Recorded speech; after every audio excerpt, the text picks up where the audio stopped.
The article that I reviewed and analyzed was Latent Prints, Methods of Chemical Enhancements by Don Pervin.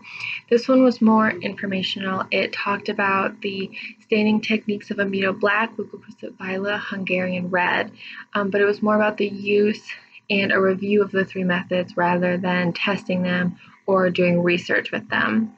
For Amido Black, the author detailed how it's a very stark contrast. So the result comes out a dark blue or black. So you have to be aware of that when you're using it for certain enhancements and what type of surface or substrate that you are using.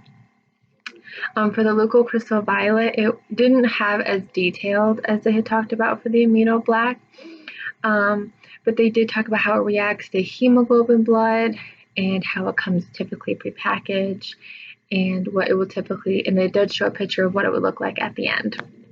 And then for Hungarian Red, it was also not as detailed as the Amido Black, but they kind of talked about the procedure of using the spray and how it was more sensitive than Amido Black and how it can also fluoresce if you have a very, very faint print at the end.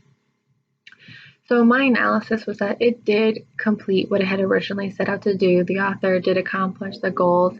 He said that he was reviewing the three methods, and that's exactly what he did. It was more to inform the reader of these three methods and how they are used, and to show pictures of like what the outcome was to look like, and how the techniques worked, and that's what he did. One assumption that he really made is that he kind of made it seem like the readers would know a lot more about the Leucocrystal Violet and the Hungarian methods rather than the Amido Black. He seemed to give a lot more information and a lot more detail in the Amido Black section than the other two. My response to the article, one strength that I thought was really major is that he was very accurate and he was very descriptive of all three methods, and he gave he showed how to get very useful and accurate results from all three methods. And then I think one of the biggest strengths that that Pervin used in his article was that he gave specific procedures for creating a solution, a water-based aqueous solution for Amido Black instead of methanol, because that can skew with toxicology results.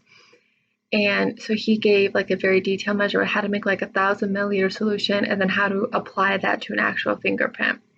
Or for Leucocrystal Violet, Hungarian Red, he's like, they'll come prepackaged and then this is how you use it.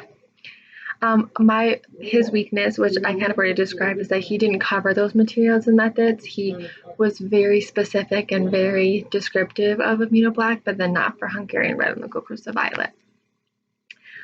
In conclusion, I think that this article was very useful. It gives me a great starting point on a water-based solution for Amido Black versus a methanol-based solution for Amido Black to figure out which one would work best. Hopefully the water-based, because you don't really want to use methanol in those techniques because it can skew toxicology results. You want to try and keep it as pure as possible so you don't have those issues.